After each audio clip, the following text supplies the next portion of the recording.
조금의 희망을 품고 많은 날들을 찾아다닌 끝에 사람들은 타이탄호에서 불행한 승객들의 잔해라고 여겨지는 파편들을 찾게 되었습니다.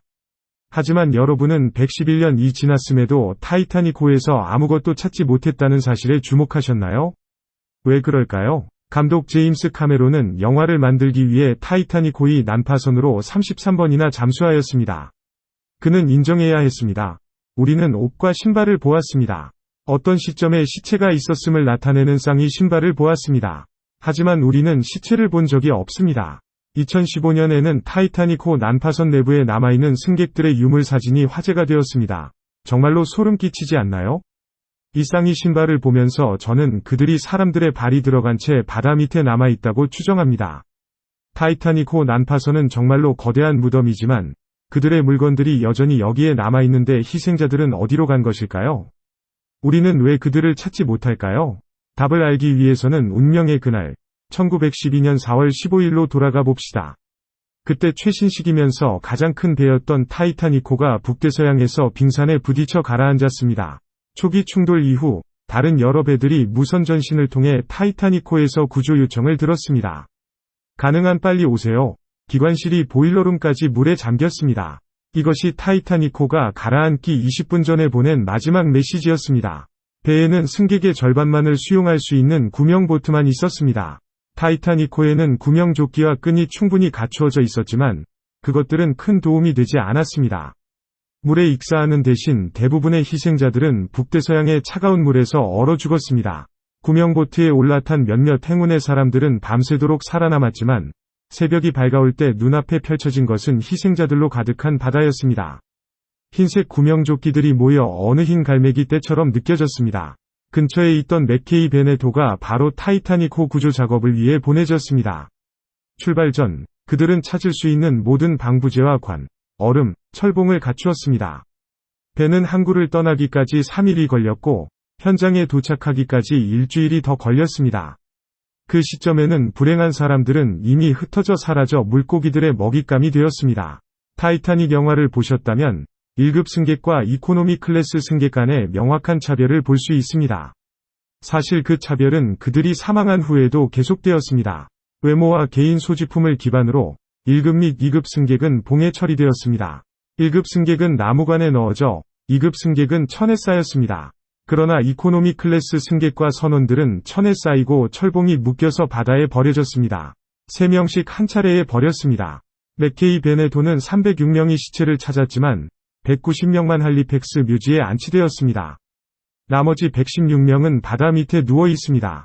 다른 배들도 일부 사람들을 찾았고 주목할 만한 것은 구명보트에서 3명을 찾았는데 현장에서 300km 떨어져 있고 발견까지 한 달이 걸렸습니다.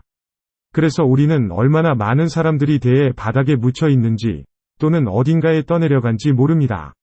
공식적인 데이터에 따르면 타이타닉 침몰 사건으로 1,500명이 사망했으며 그중 340명은 구명조끼를 입고 물 위에서 구조되었습니다.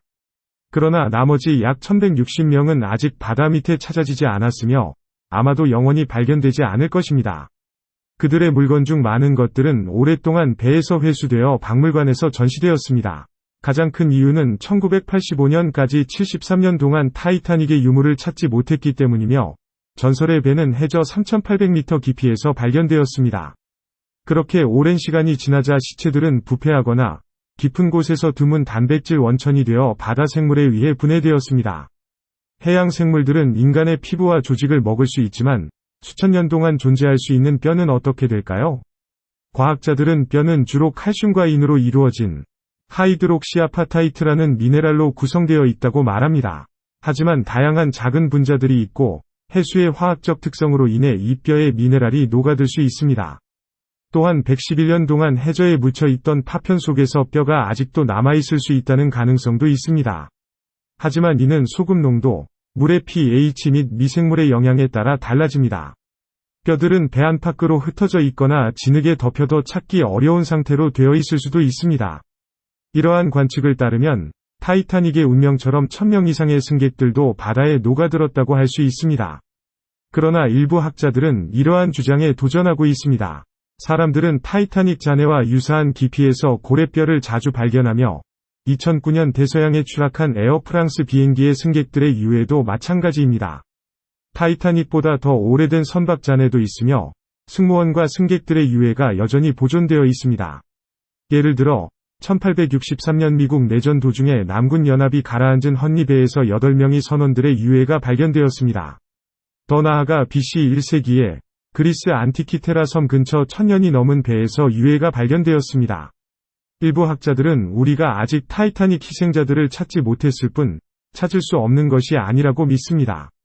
심해에서는 해수 중에 존재하는 산소의 양이 분해 속도를 결정하는 주요 요소로 바다물은 동물들이 부패된 시체를 먹는 데 필요한 호흡을 돕기 위해 산소를 공급합니다. 해류가 깊은 바다를 지나면서 지속적으로 필요한 산소를 곤충, 물고기 및 기타 청소 생물에게 제공합니다. 일반적으로 가죽 소재는 영향을 받지 않습니다. 이러한 이유로 고고학자들은 고대시대에 가라앉은 배 안에서 온전한 샌드를 발견할 수 있었습니다. 타이타닉의 경우에도 많은 가죽 물품들이 발견되어 전시되었습니다. 부패 과정은 시체가 바다에서 떠돌지 않을 경우 느려집니다. 그래서 우리는 오래된 배의 내부에서 뼈, 이빨, 그리고 때때로 전체 해골을 볼 수 있습니다.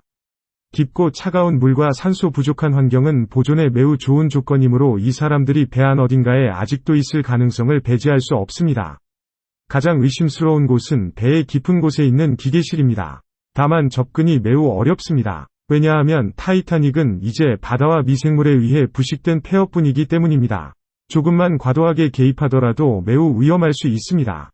이 책에 따르면 한 탐험팀은 결혼 반지 같은 것이 여전히 손가락에 남아있는 것을 발견했으며 탐험가들은 그 발견을 빠르게 묻어야 했습니다.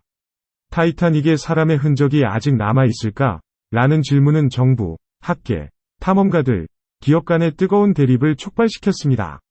이 논쟁은 타이타닉이 발견된 때부터 시작되었고 저는 배의 잔해가 완전히 사라질 때까지 끝나지 않을 것이라고 생각합니다.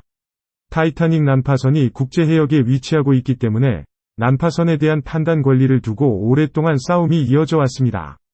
1986년에 미국 의회는 RMS 타이타닉 해양 기념 법률을 통과시켰지만 모두 그것이 명목상으로만 존재한다는 것을 알고 있습니다. 영국, 미국, 프랑스, 캐나다는 타이타닉 난파선의 보호를 강화하기 위한 초안을 협상했지만 지금까지 영국과 미국만이 서명했습니다. 2020년에는 타이타닉을 보호하는 문제가 더욱 긴장되었는데 그것은 배를 개발할 권리를 가진 회사가 로봇을 사용해 배의 일부를 들어 올리는 계획을 발표했기 때문입니다. 이들은 마르코니 전기통신 시스템을 회수하기 위한 것으로 이 장비는 타이타닉의 마지막 비상신호를 보냈으며 그 결과 약 700명의 사람들이 구명보트에서 구조받을 수 있었습니다. 이 회사는 5,500여 개의 유물을 회수했으며 그 중에는 보석, 옷, 은제품, 도자기 및 금품도 포함되어 있습니다. 이 회사는 타이타닉이 빠르게 부식되고 있다고 주장하며 미래 세대를 위해 가능한 한 많이 회수해야 한다고 주장하고 있습니다. 미국 정부는 즉시 소송을 제기했으며 이 프로젝트가 연방 법률과 영국과의 협정을 위반한다고 주장했습니다. 그것은 배의 유해를 방문할 때 배의 몸체, 가구 및 인간의 어떤 유해도 흔들리지 않도록 보장해야 한다는 것입니다. 회사 측은 200회 이상 잠수한 후 인간의 어떤 흔적도 찾지 못했다고 반박했습니다. 이 회사는 항상 난파선을 고고학적 현장으로 그리고 기념비적인 의미로 바라보며 존경과 숭고함을 가지고 대하였습니다.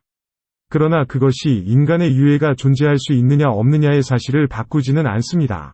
다른 편에서는 이렇게 주장하고 있습니다. 만약 남은 것이 보이면 카메라를 끕니다. 일부 회사들은 타이타닉 난파선을 탐험하고 그곳에서 유물을 인양하는 서비스를 시작했습니다. 그러나 그들이 그것을 묘지 관광이라고 말하고 묘지에서 물건을 가져오면 여러분은 여전히 그것이 옳다고 생각하십니까? 2021년 초 마르코니 전기통신 시스템을 인양하는 계획이 실패했는데 회사 측은 그것이 코로나19 대유행의 영향 때문이라고 말합니다. 하지만 그것은 단지 실패한 시도일 뿐입니다. 저는 배가 완전히 흙더미로 변할 때까지 사람들이 이 수많은 생명체를 묻어놓은 이 폐허를 탐험할 방법을 찾을 것이라고 생각합니다. 우리는 타이타닉 안에 아직 누군가가 갇혀 있는지 아닌지를 알 수 없을 것입니다. 이 사진을 보면 아마도 그들은 부츠 안이나 코트 아래의 퇴적물로 변해 있을 것입니다. 저는 고고학자로서 그것을 인간의 유해라고 말하겠습니다. 반면에 탐험가들은 제임스 캐머런처럼 그것을 진흙이라고 부를 것입니다. 해양유산 감독인 제임스 델가도가 말했습니다. 그럼 여러분은 어떻게 부르겠습니까? 댓글 섹션에서 의견을 남겨주세요. 안녕하세요. 다음에 또 만나요.